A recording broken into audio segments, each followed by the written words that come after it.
ನಿರ್ಧಾರ ಸರಿ ಇದೆಯಾ? ಅಲ್ಲಲ್ಲ, ಇದು 4 ಗೋಡೆ ಮಧ್ಯೆ ಆಗಬೇಕಾಗಿತ್ತು. ಬೇಕೋ ಬೇಡವೋ ಇದು ಆಚೆ ಬಂದ್ಬಿಟ್ಟಿದೆ. ಬಟ್ ಇದು ಏನು ಅಂತ ನಮಗೆ ಇನ್ನೂ ನಾವು ಗೊಂದಲದಲ್ಲಿದ್ದೀವಿ. ಏನು ಯಾರ್ದು ಏನು ತಪ್ಪು ಅಂತಕ್ಕಂಥ ಗೊಂದಲದಲ್ಲಿದ್ದೀವಿ. ನಾನು ಅಂದ್ಕೊಂಡಿದ್ದೀನಿ ಜಮೀರಣ್ಣ ಏನು ತಪ್ಪು ಮಾಡಿಲ್ಲ ಅಂತ ಅಂದ್ಕೊಂಡಿದ್ದೀನಿ. ನಾನು ಜಮೀರಣ್ಣ ಏನು ತಪ್ಪು ಮಾಡ್ತಕ್ಕಂಥ ವ್ಯಕ್ತಿ ಅಲ್ಲ. ಅವನು ಸ್ವಲ್ಪ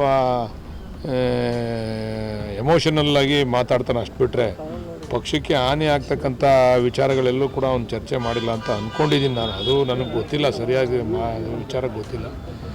ಆದರೆ ಇದು ಜಾಸ್ತಿ ವಿಕೋಪಕ್ಕೆ ಹೋಗದೇ ಇರತಕ್ಕಂಥ ರೀತಿಯಲ್ಲಿ ಇದನ್ನು ಇಲ್ಲಿಗೆ ಮೊಟಕು ಮಾಡಬೇಕು ಅಂತೇಳಿ ನಾನು ಹೈಕಮಾಂಡಲ್ಲಿ ಮನವಿ. ಜಮೀರ್ ಅಹಮದ್ ಅವರು ಶಿಸ್ತನ್ನು ಪಾಲಿಸೋಕ್ಕೋಸ್ಕರ ಹೈಕಮಾಂಡ್ ಹೇಳಿಕೆ ಪ್ರಚಾರಕ್ಕೆ ಹೋಗಿದ್ದು, ಶಿಸ್ತನ್ನೇ ನಾನು ಪಾಲಿಸಿದ್ದೀನಲ್ಲ, ನಾನೇನು ಅಲ್ಲಿ ಅದನ್ನೇ ನಾನು ಹೇಳ್ತಾ ಇಲ್ವಾ. ಅವನೇನು ಜಮೀರಣ್ಣನಿಂದ ಏನಾಗಿದೆ ತಪ್ಪಾಗಿದೆ ಅಂತ ನಾವಂತೂ ಅಂದ್ಕೊಂಡಿಲ್ಲ. ಅವನು ಸ್ವಲ್ಪ ಎಮೋಷನಲ್ ವ್ಯಕ್ತಿ, ಕೆಲವು ಸಂದರ್ಭದಲ್ಲಿ ಉದ್ರೇಕಗೊಂಡು ಮಾತಾಡ್ತಾನೆ, ಅಷ್ಟು ಬಿಟ್ಟರೆ ಅವ್ನು ಪಾರ್ಟಿಗೆ ಹಾನಿ ಆಗ್ತಕ್ಕಂಥ ಯಾವುದೇ ಕೆಲಸ ಮಾಡೋದಿಲ್ಲ ಅಂತ ನಾನು ಅಂದ್ಕೊಂಡಿದ್ದೀನಿ. ಬಟ್ ಅದು ಏನೇನು ಆಗಿದೆ ಅಂತ ನನಗೆ ಇಂಟರ್ನಲ್ ಇದು ಗೊತ್ತಿಲ್ಲ.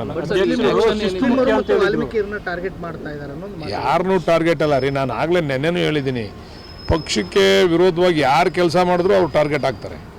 ಅದು ನನ್ನಾದಿಯಾಗಿ ನಾನು ಆಗಲೇ ನೆನ್ನೆ ಹೇಳಿದ್ದೀನಿ, CM ಪಕ್ಷದ ವಿರೋಧಿ ಕೆಲಸ ಮಾಡಿದ್ರು ಅವ್ರನ್ನೂ ಟಾರ್ಗೆಟ್ ಮಾಡ್ತಾರೆ, DCM ಮಾಡಿದ್ರು ಮಾಡ್ತಾರೆ, ನನ್ನನ್ನು ಮಾಡ್ತಾರೆ. ಪಕ್ಷಕ್ಕಿಂತ ದೊಡ್ಡದು ವ್ಯಕ್ತಿ ಅಲ್ಲ ಇಲ್ಲಿ, ಪಕ್ಷನೇ ದೊಡ್ಡದು. ಪಕ್ಷಕ್ಕೆ ಏನಾರು ಹಾನಿ ಆಗ್ತಕ್ಕಂಥ ಕೆಲಸ ಮಾಡಿದ್ರೆ ಅದಕ್ಕೆ ಜಾತಿ ಬಣ್ಣ ಜಾತಿ ಲೇಪ ಕಟ್ಟೋದು ಸೂಕ್ತ ಅಲ್ಲ. ಅದಕ್ಕೆ ಅದು ಯಾರೇ ಆಗಲಿ, ಅಂಥ ದೊಡ್ಡ ವ್ಯಕ್ತಿ ಆಗಲಿ, ಪಕ್ಷಕ್ಕಿಂತ ದೊಡ್ಡವರಲ್ಲ. ಅವ್ರು ಯಾರೇ ಮಾಡಿದ್ರು ಕೂಡ ತಪ್ಪು ಮಾಡಿದರೆ ಅದ್ರಿಗೆ ಪಕ್ಷ ಟಾರ್ಗೆಟ್ ಮಾಡ್ತದೆ. ಅದಕ್ಕೆ ಜಾತಿ ಲೇಪ ಯಾಕೆ ಕಟ್ಟಬೇಕು? ಅದಕ್ಕೆ ಧರ್ಮಗುರುಗಳು ಹೇಳ್ತಿದ್ದಾರೆ, ಇದು ತರಾತುರಿಯಲ್ಲಿ ಕ್ರಮ ನೋಡಿದ್ರೆ ನಮ್ಮನ್ನು ಟಾರ್ಗೆಟ್ ಮಾಡ್ತಿದ್ದಂಗೆ ಅನಿಸ್ತಿದೆ ಅನ್ನುವಂಥ ಅವ್ರ ಅಭಿಪ್ರಾಯ. ಅದು ಅವ್ರ ಅಭಿಪ್ರಾಯ, ಅವ್ರು ಹೇಳ್ಕೊತಾರೆ ಅವ್ರ ಅಭಿಪ್ರಾಯನ. ಬಟ್ ನಾನು ಹೇಳೋದು ಪಕ್ಷದ ಚೌಕಟ್ಟಿನಲ್ಲಿ ನಡ್ಕೋಬೇಕು. ನಾವು ಒಂದು ಪಕ್ಷದಲ್ಲಿದ್ದಾಗ ಅದ್ರ ಚೌಕಟ್ಟಿನಲ್ಲೇ ನಡ್ಕೋಬೇಕು. ಅದು ಮೀರಿ ನಡೆದಾಗ ಯಾವುದೇ ಜಾತಿ ಇದು ಮುಂದೆ ಬರೋದಿಲ್ಲ.